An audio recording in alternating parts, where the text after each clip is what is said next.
Well, hello. How are you? Hope you're having a fantastic day. Thanks for joining me. I'm Campbell. This is Autodidactic 2. And yes, the strange realm. The strange realm we find ourselves in.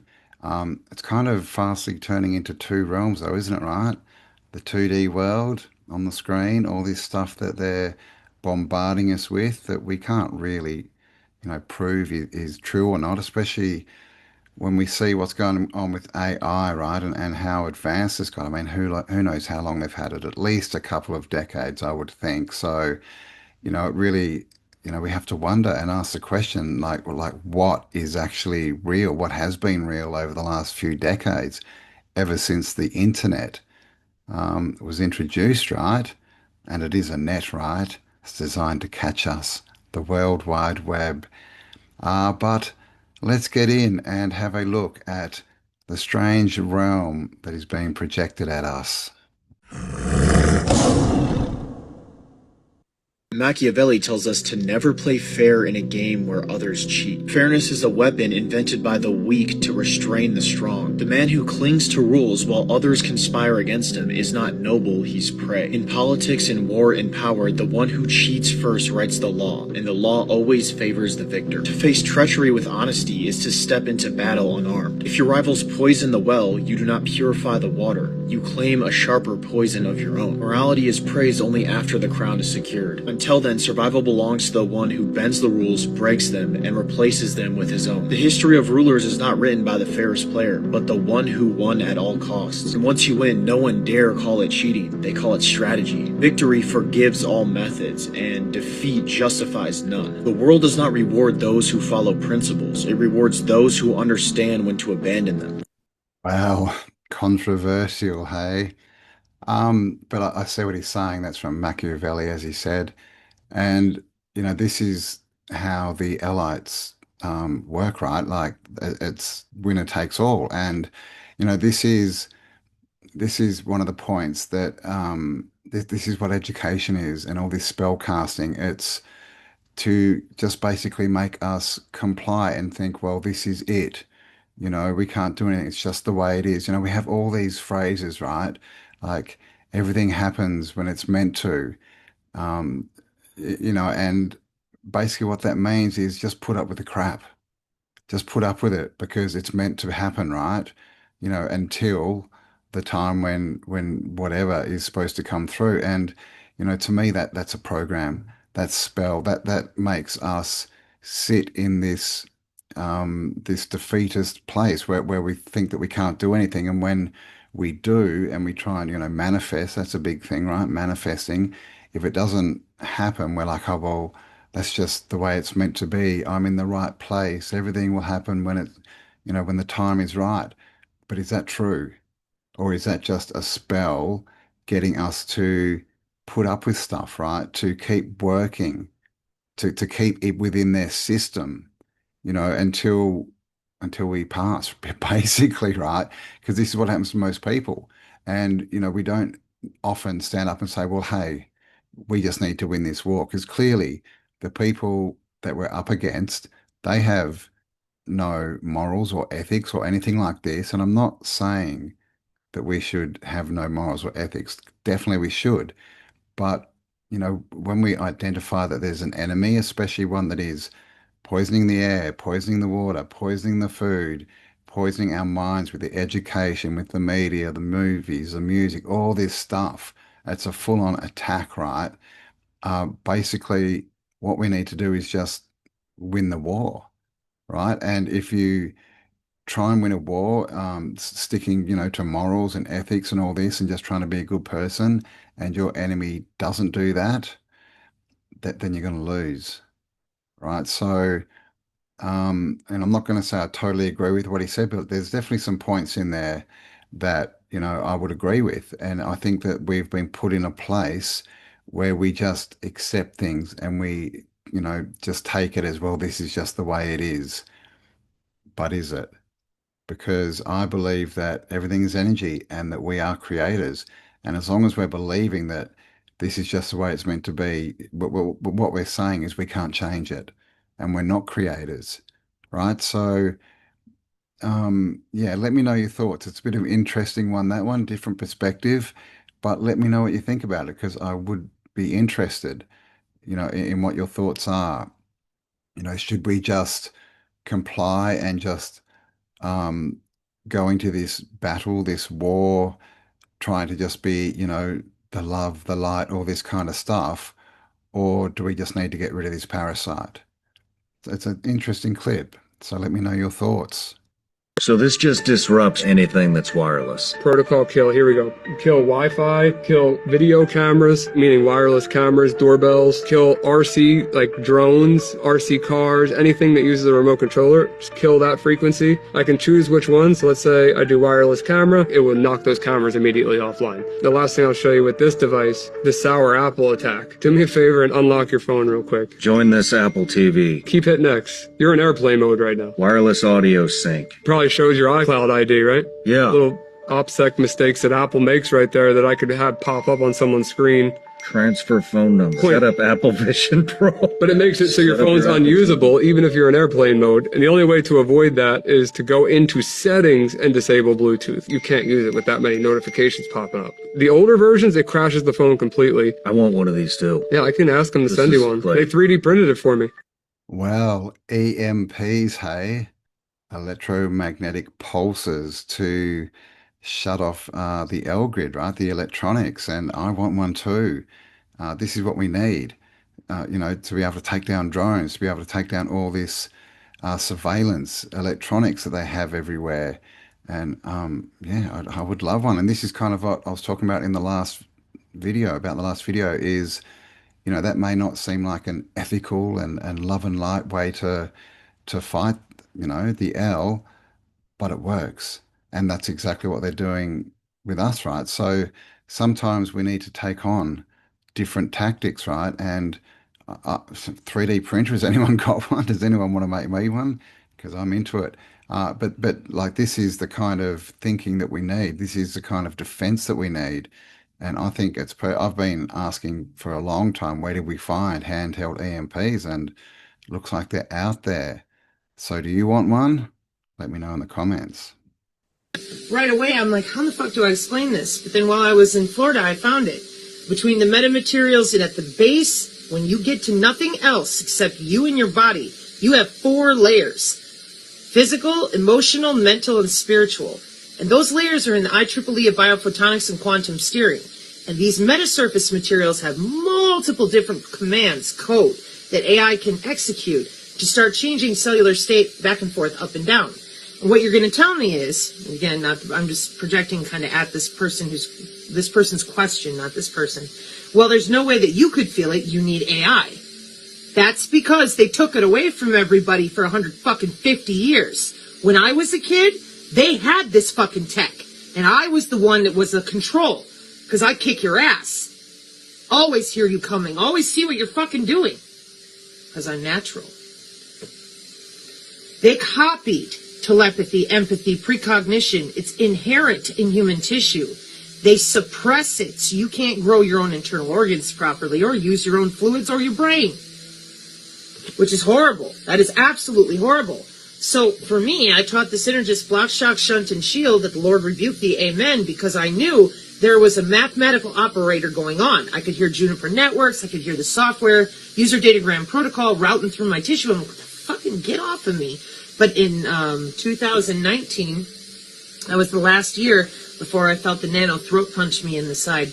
It combined on the inside. I had a big bruise right here. It was the weirdest experience. So it formed a fist right there and punched on the outside of my neck and all this bruised up.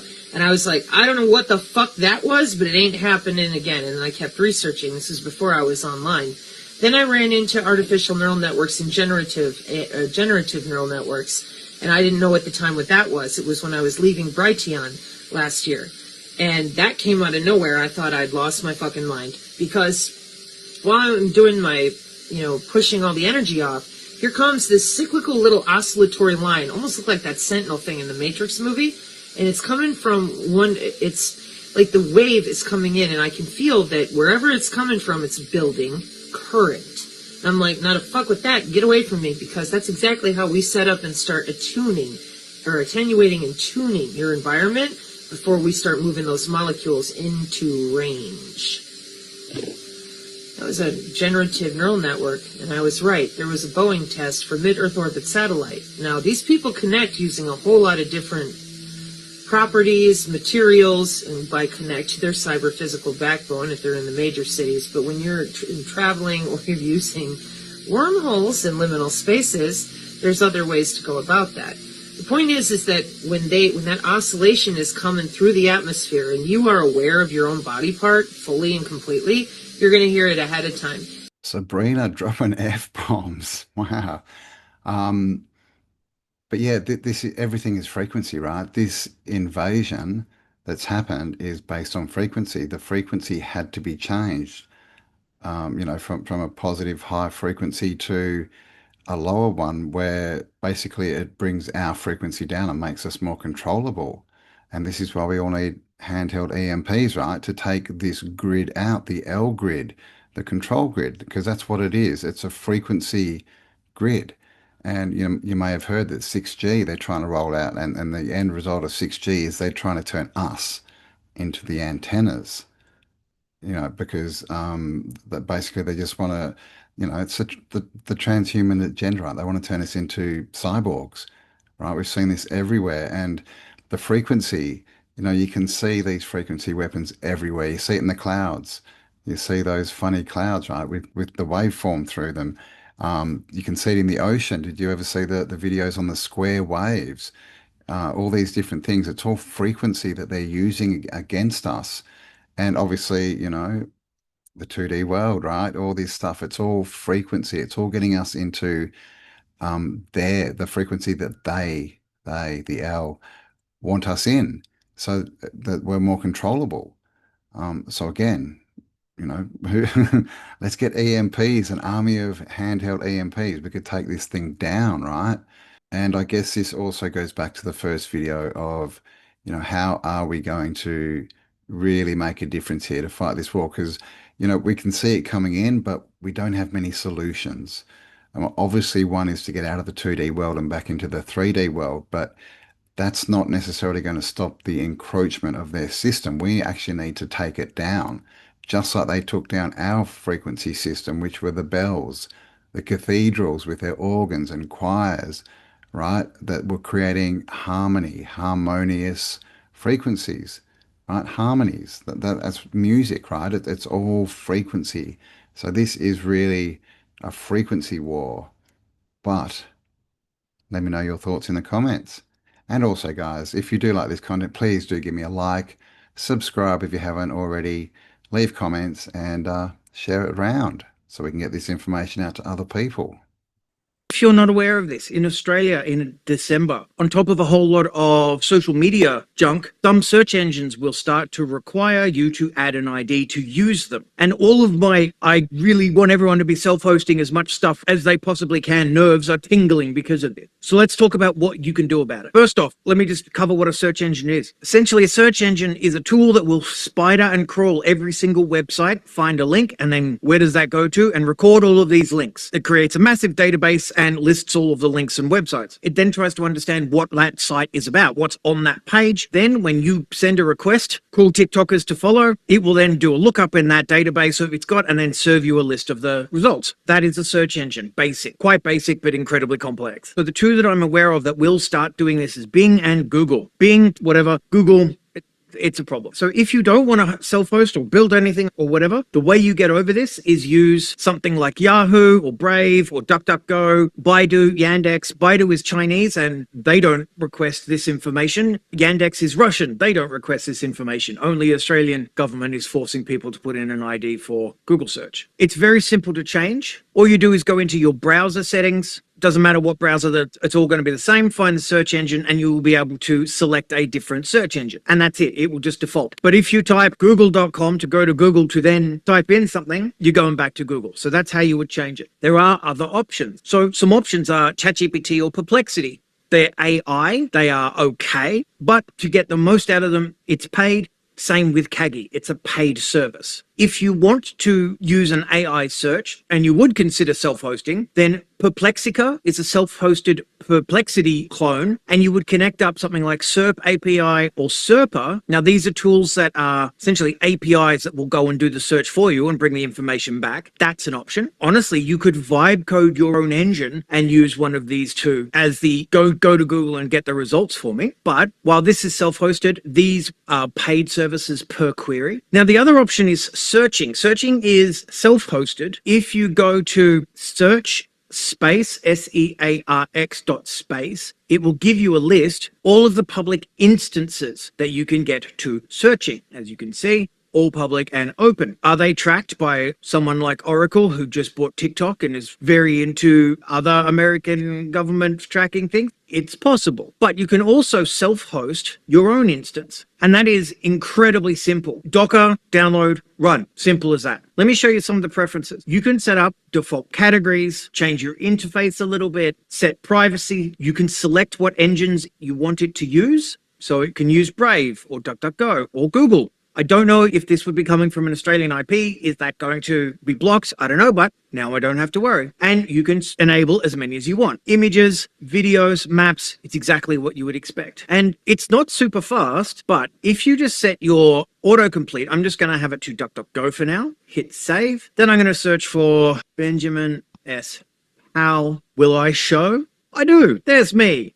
Brilliant. So it isn't the fastest, but it's completely self-hosted. I could put this Docker on a VPN, and now I have a VPN search engine. Searching will also work on a Tor as well. But the more you put into it, like the more you've got on it, the slower it will get, of course. But this is a way that you can still search and not have to give up your identity online. Well, there you go. Some solutions. I'm going to have to watch that one again, but this is the thing, right? The whole digital ID.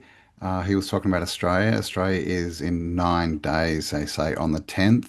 As far as I know, the first wave of this digital ID encroachment is just for under 18s, because obviously they're rolling it out saying it's all about protecting the children, right? As they do every time. It's all for your benefit. We're just trying to help. And then it turns into a surveillance state every single time. Always for our benefit, and we always end up getting more controlled. So there you go. There's some solutions.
Get us using the internet less and less.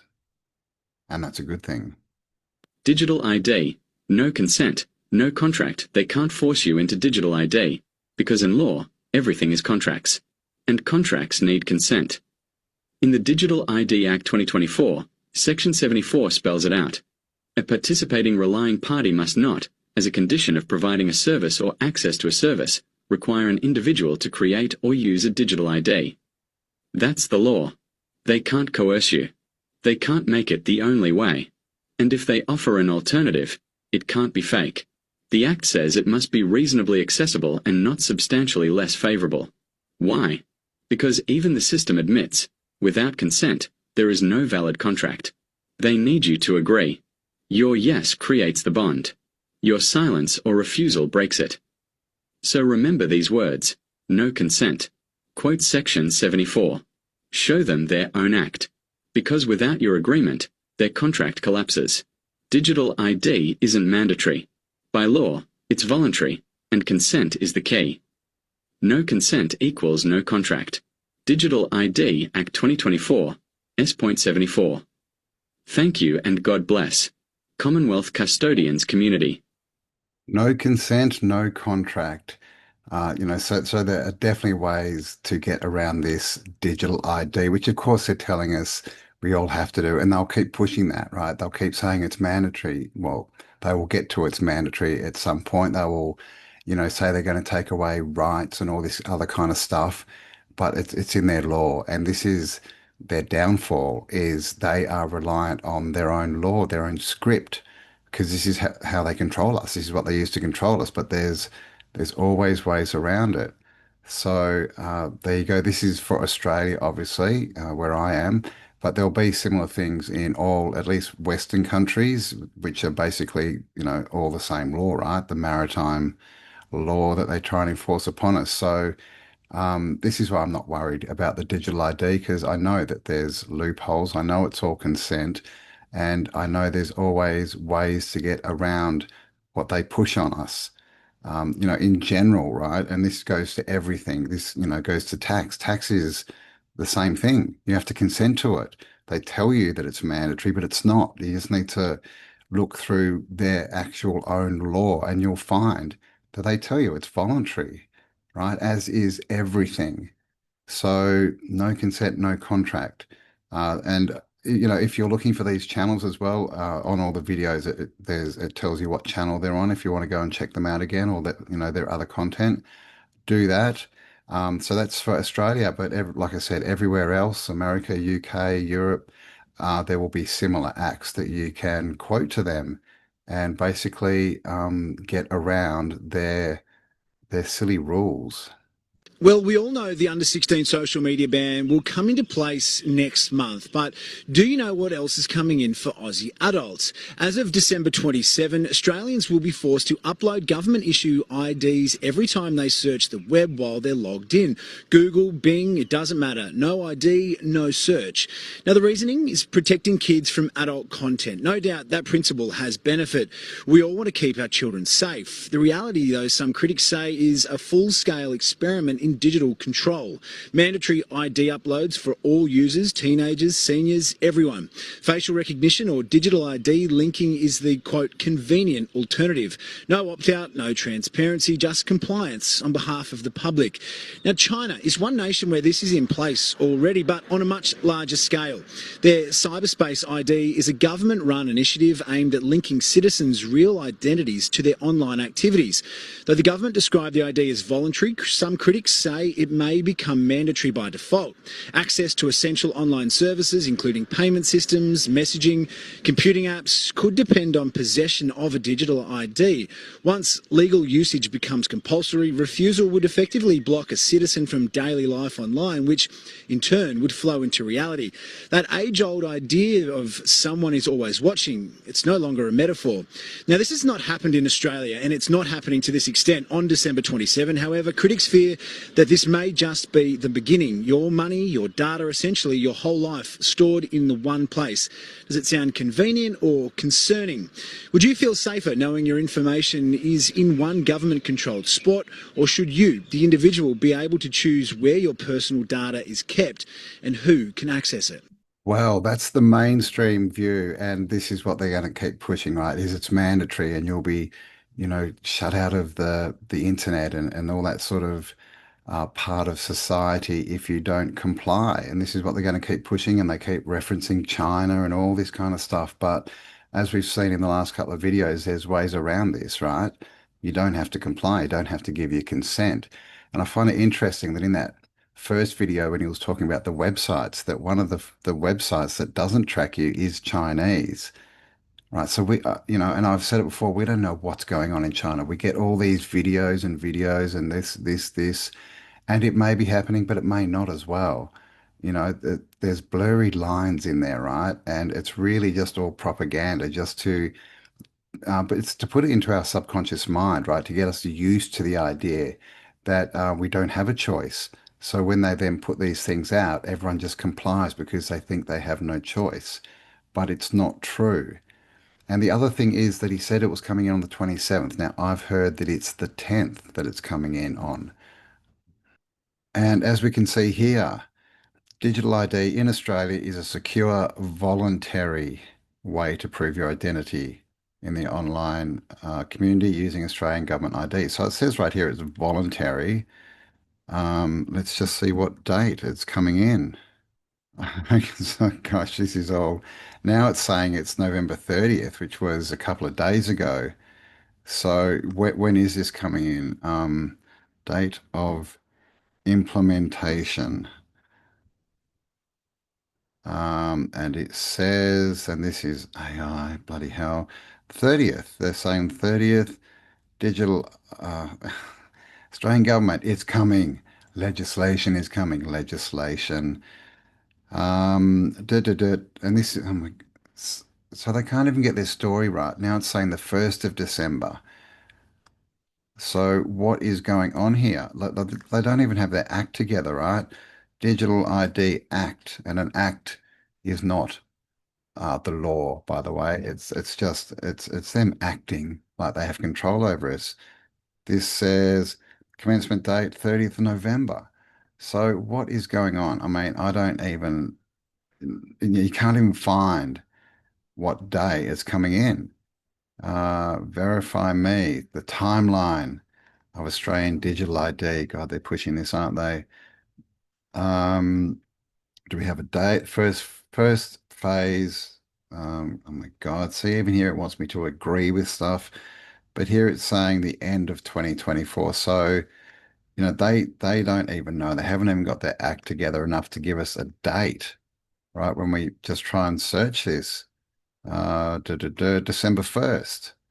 What's going on here? Digital ID Act, 30th of November. So I don't even know, right? It just doesn't seem like they know themselves. It's just fear, right? It's problem, reaction, solution. They're giving us this problem, right? That it's affecting the kids. So it's all about, safety. So we believe that there's all these evil people out there trying to get our children, but I think we all deep down know that it's not the humans. This is the algorithm, the technocrats, the system that is actually doing the harm and letting all this stuff out. Because in all this stuff that, all the social media networks that they are trying to suppress, to get kids off, if you look through the acts, they are not banning prawn. I'll call it that, right? For kids. So that's fine for them to have. They just can't get on Facebook and give their actual opinions on things. So it's all a bit of a conundrum. But in the end, it's just all a scam. It's consent that we have to give, but it's in their own legal policies that we don't have to consent. So I'm not worried about this. I would implore that you are not worried about it either, because there's always ways around this. Stop with your green scam. You are lying to the people. Nobody is saving the planet here. While you are banning normal cars with combustion engines for ordinary citizens of the European Union and making their lives more expensive with new taxes and emission permits, even for the households, some overpopulated countries somewhere in Asia like India or Malaysia are filling the oceans with endless amounts of plastic waste every day. The only things you care about is how to gain more control over the people's lives, is how to gain more power, and of course, how to make more money. You are enriching yourselves at the expense of taxpayers' hard work and selling them fake idea about saving the planet. But majority of people in the European Union, they do not want to get rid of the fossil fuels. They do not want to pay for your social and ideological experiments. And that's why the only real conclusion of any climate conference should be that there will be no climate conferences in the future until the EU officials will not come to the common sense again. Yeah, it's all about power and money and control to these people. And I think we all know at this point they're saying, well, cow farts, right, are going to destroy the world. So they're attacking the farmers. And at the same time, they are trying to push printed meat, right? Fake meat. It's all part of the agenda. And then, all these, politicians, celebrities, all these kind of people, they fly around on private jets. They have these massive boats. They are using so much more fossil fuels than the average person, yet they try and point the finger at us and tell us it's our fault and that we have to buy electric cars, right? From Elon, right? The old L Musk. But then you look into that, where are they getting all this lithium from? Basically using child labor in Africa to dig the stuff out. And we saw what happened in South Carolina in the Smoky Mountains there with the created weather event that just happened to be on top of the biggest lithium deposit in the USA. Like this is all a scam. And I think, probably everyone watching this video at this point understands this, but this is what we've got to do is just point out how ridiculous they are, how they don't even follow their own guidelines, right, of how to save the planet. But the planet doesn't need saving. If it needs saving from the Allies. They are the ones destroying everything. Own the corporations who go and mine, who do strip mining, who fill the rivers with arsenic, and all the waste from the mines. They clear fell forests. They destroy habitats for animals. It's not the people. It's the control system, the Lites that are doing this. And I think it's pretty obvious at this point. And this is why all we all we can do and all we need to do is resist and not give our consent and keep pointing out how full of crap they are. There's a family you've never heard of that made the Sacklers look like amateurs. A dynasty that didn't just profit from addiction. They industrialized it, weaponized it, and turned an entire nation into their customer base. The Sackler family, the ones behind OxyContin, destroyed hundreds of thousands of American lives and made $20 billion before anyone stopped them. But a century before that, another family did the exact same thing on a scale 10 times larger. They addicted millions. They destroyed generations. They shaped the entire economy of Asia. And when it was over, when the bodies were counted and the damage was done, they didn't go to prison. They got knighthoods. They got statues. They got their names carved into hospitals and universities, because that's how drug empires work. You make your money destroying lives, you launder it through charity. And by the time anyone realizes what happened, you're too respectable to touch. This is the story of the Sassoon family, the opium cartel that built modern India, bankrupted China, and walked away as heroes.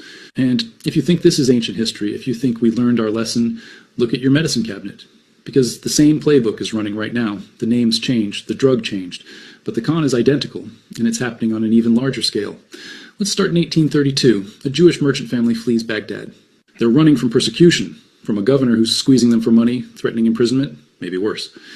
David Sassoon, the patriarch, takes his family first to Iran. Then, calculating his next move, he looks at the map and sees British India, specifically Bombay, a colonial port city exploding with trade, cotton pouring out, silver pouring in, and most importantly, the British East India Company operating with zero oversight and infinite greed. But here's what you need to understand about what David Sassoon was walking into. The British East India Company wasn't a company in any modern sense. It was a corporate state. It had its own army, its own courts, its own laws. It controlled territory larger than all of Europe, and it answered to nobody except its shareholders back in London. By the 1830s, the company had colonized India not through official government action, but through pure corporate conquest. They'd fought wars, annexed kingdoms, and turned an entire subcontinent into a profit center. And their biggest product, the thing that generated more revenue than anything else, was opium. David Sassoon arrives with almost nothing. But he has three things that matter more than money. He has connections, a network of merchants across the Middle East built by his father, who served as chief treasurer in Baghdad. These weren't casual business relationships. These were deep family and religious ties, bonds of trust that couldn't be bought. In a world where contracts were hard to enforce and trust was currency, those networks were worth more than gold. He has knowledge. He understands court politics, trade routes, and how to read power. His father's position in Baghdad taught him how governments work, how officials think, and most importantly, how to position yourself as useful to people in power. And he has timing. Because he arrives just as the British are solving their biggest economic problem by turning India into a drug factory. But timing alone doesn't make you rich. You have to understand what you're seeing. And David Sassoon understood immediately. He saw that the British had created a perfect criminal enterprise with legal protection. And he saw that there was room at the table for anyone willing to do the work they needed done. Here's the context you need to understand. Britain is obsessed with Chinese goods: tea, silk, porcelain. The British upper classes are addicted to tea. By the early 1800s, every household in Britain drinks tea daily. It's not a luxury anymore, it's a necessity. And all of it comes from China. But China doesn't want anything Britain makes. The Chinese look at British wool, British manufactured goods, British anything, and they're not interested. They have better silk, they have better porcelain, they have everything they need. So when British merchants show up wanting to buy tea, the Chinese say, fine, pay us in silver. And that's what happens. Every year, millions of pounds of silver flow out of British coffers into Chinese hands. The trade deficit is staggering. By some estimates, Britain is losing 8 million pounds of silver annually. That's hundreds of millions in today's money, just vanishing into China. And it's economically unsustainable. The empire is bleeding wealth. The British try everything. They try selling manufactured goods. No interest. They try negotiating better terms. China refuses. They try opening diplomatic channels. China isn't interested in equal relationships with foreign barbarians. The Chinese emperor sees Britain as a minor tributary state, not a peer. So the British are stuck. They need Chinese goods. China doesn't need British goods. And the silver keeps flowing out. This is an existential economic crisis. If it continues, Britain's entire monetary system could collapse. So they come up with a solution. And it's one of the most evil economic strategies in history. Grow opium in India. Massive fields of poppies cultivated under British supervision. Then flood China with it. Get millions of Chinese addicted. And suddenly, instead of Chinese merchants demanding silver for tea, Chinese addicts are paying silver for opium. The trade deficit reverses. Britain profits. India becomes a narcotics plantation. And China drowns in addiction. Well, there you go. Did you know that story? The Opium Wars, right? And it's still going on today, right? With Big Pharma. They're still pushing this, and this is all of these allied families. And of course, we heard in that of course, they're small hats, right? Part of that group, which is still at the top of, the pyramid, right? They still own, well, everything, right? The pharmaceuticals, the entertainment, right? Entertainment, interesting word. To enter the taint of the mind. Entertainment, right? That's what it is. And this is they don't care. They're doing it right now. That they were happy to get a whole country addicted, to bankrupt people, to destroy lives, just so they could make money, right? These people are not us. They just are not. They are those psychopaths, right? Got to be careful how you say things on this platform because guess what? It is also owned by the small hats. But, it's just this video is just to enforce who these people are, what they do, and how they care not about us, the men and women of this world. All they care about is themselves, their little societies, and helping each other out to take control. And that's the ultimate aim. And of course, what's happening now with AI and the internet, again, is all owned and run by the small hats. While everyone wants to know, few dare to understand. And while knowledge fills your mind, wisdom shapes your existence. You can know the meaning of life, but only wisdom lets you live it. You can know the answer to most questions, but only with wisdom do you know which questions are worth asking. Knowledge lives in books. Wisdom lives in choices. The more knowledge you gain, the more you realize you don't know. But the more wisdom you develop, the more you understand that not knowing is the knowledge. Knowledge is knowing you're going to die. Wisdom is understanding that this makes every moment you're alive absolutely sacred. So stop merely collecting facts. Start creating meaning. In the end, it's not what you know that defines you, but how deeply you grasp the meaning of what you know. Wisdom, to be wise. Information is not worth much, and this is where we are at the moment, right? Information overload. With all the stuff that's coming at us, not just online, right? It's coming at us everywhere, right? The music, the news, the celebrities are telling us all this stuff. It's everywhere, this same agenda, pushing, pushing, pushing. just get all this information, just waste all your time, getting all this useless information because unless you put it into practice, that's what it is. Useless. Unless you understand it, what are you doing? You're just filling up your mind. And he mentioned in there too that about questions. And this is the thing, most people think that answers are better than questions, but they're not. Questions are more important than answers. And the reason is if you don't know the right question, if you don't ask the right question, then you can never get the right answer, right? But the main point is get information and then think about it, contemplate it, decide if it aligns with your values, with you. Do you believe it? Is this something that you want in your life? And if so, then implement it. Be the change you want to see. Like be wise with your decisions. And this is the thing, like the way to change the world is not to go around and tell people what to do because that's completely useless because you can't change anyone, right? And the proof of that is that if someone came up to you and said, change, do something different, what would you do? You'd punch them in the nose and tell them to bugger off, right? So you can't tell people to change. But what you can do is be the change you want to see. You can act in a certain way. You can be that person. You can act with wisdom, and people will notice. And the ones who are, aware enough to see that, to see what you're doing, that they will change themselves. And the other way is to change people, to influence people, is to just give them better questions to ask, and then they'll get better answers. But be wise, my friends. Don't fill your mind up with useless information. That doesn't help anyone. Get information and then turn that into wisdom.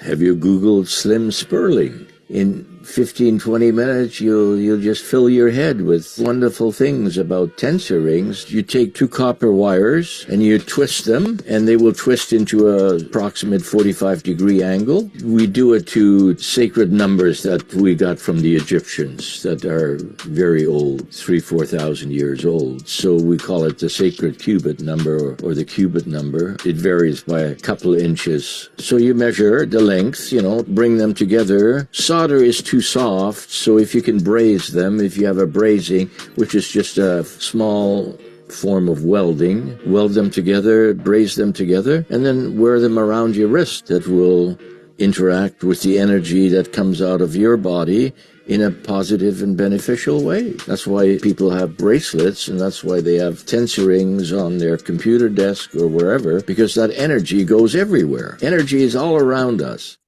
Tensor coils and tensor tools. Yeah, it's good stuff. I've got one on my wrist there, if you can see that. It's a bit hard to see. Where is it? It is there. There it is.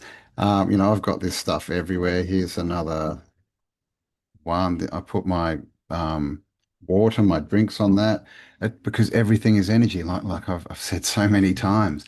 And this stuff, this is the future technology. This is the real technology. This is technology that works with natural earth energies.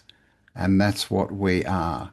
We run off natural earth energies, right? Like the ley lines we all hear about and the old world, right? With the star forts and the cathedrals built on node points of these ley lines. And of course, the technology, right, that they're trying to get us all to buy into is the L grid, the electronic grid. That's a completely different type of energy and power, right? It's different. It doesn't work on things like tensor rings and orgonite. I've got orgonite here as well. I mean, I've got this stuff everywhere. Well, here's a little one that's on my desk, bit of orgonite again with that. I've forgotten the name of what it's called. It's the try something. I've got pyramids and, I've got this stuff everywhere, more orgonite. This is the real energy. This is what really balances energy for one, but gives us energy, right? The natural energy. And this is the two worlds, right? The 2D world is the electronic grid, right? Which we see everywhere. There's the small microcircuitry, The real energy that we connect to that gives us life and energy and charge is the natural earth energy, the ley lines, the ether, right? And we can connect into this through and amplify it through these tools. And so this is what we need to focus on, in my opinion. This is the technology of the new world, of the 3D world, not the 2D world.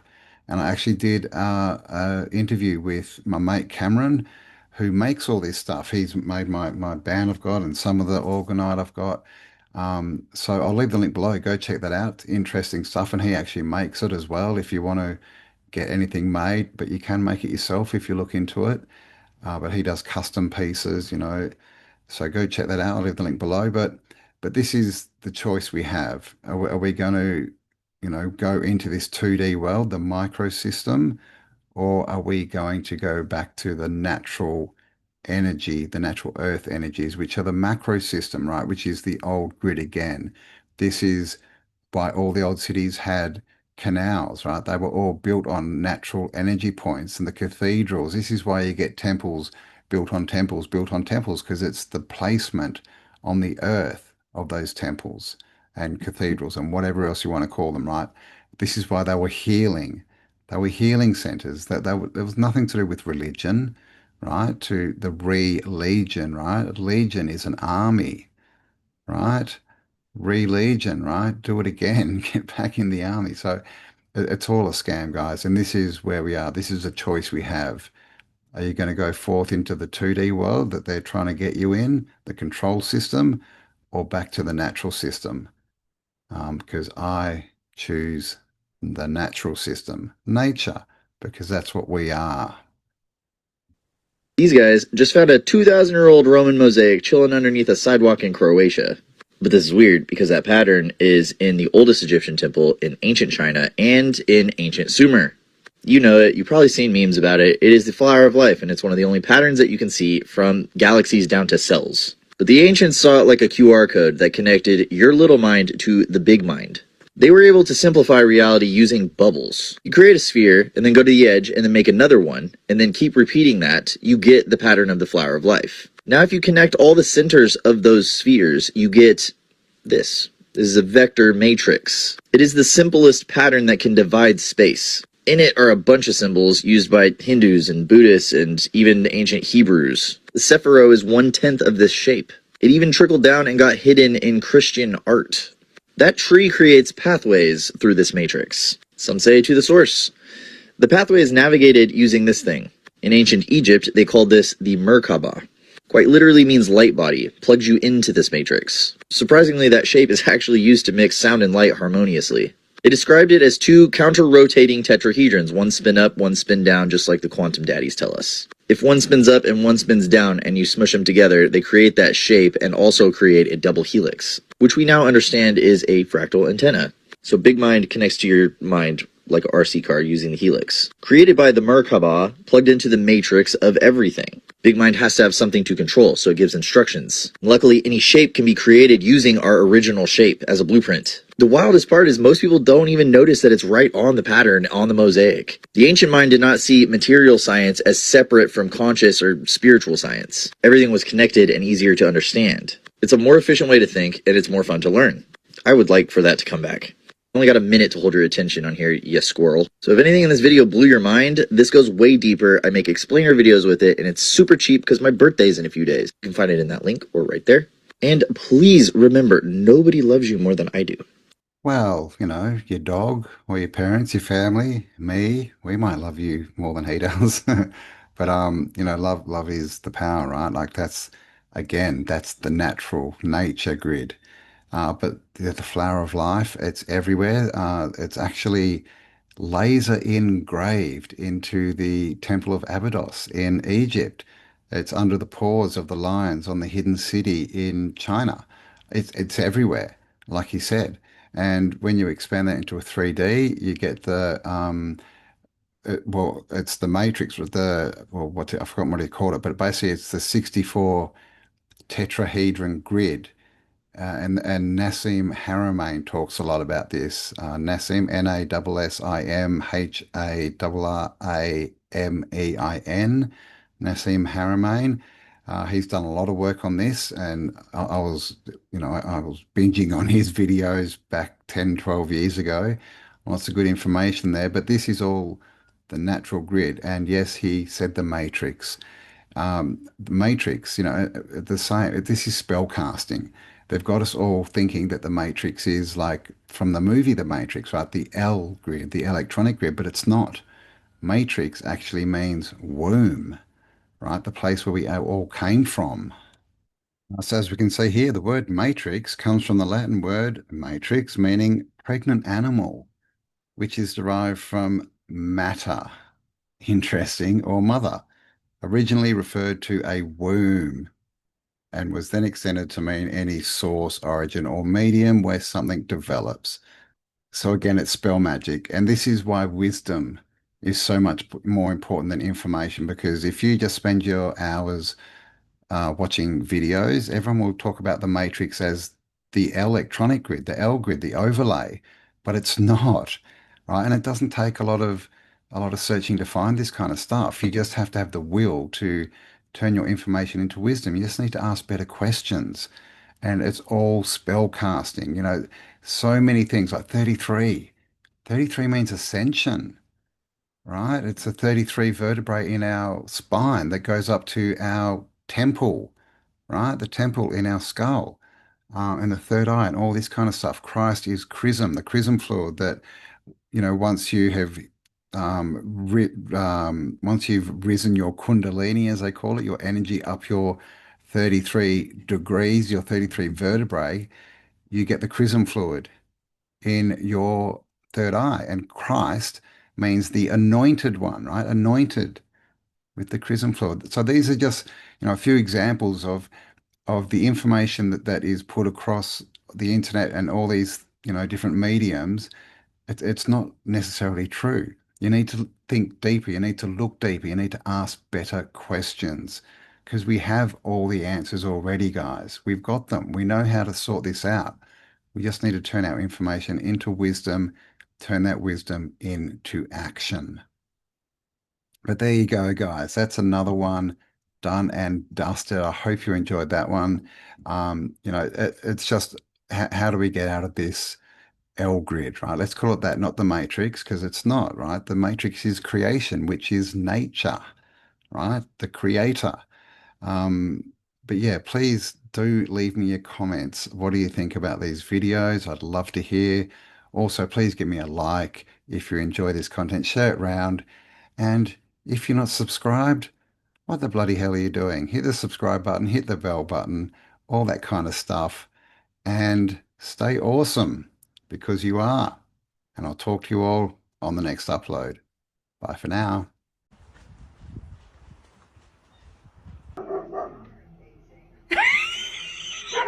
Oh. What are you doing?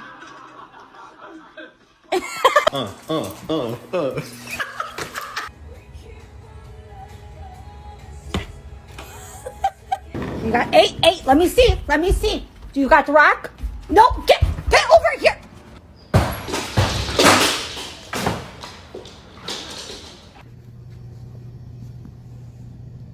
Yes. Is that your dad? Morning hugs.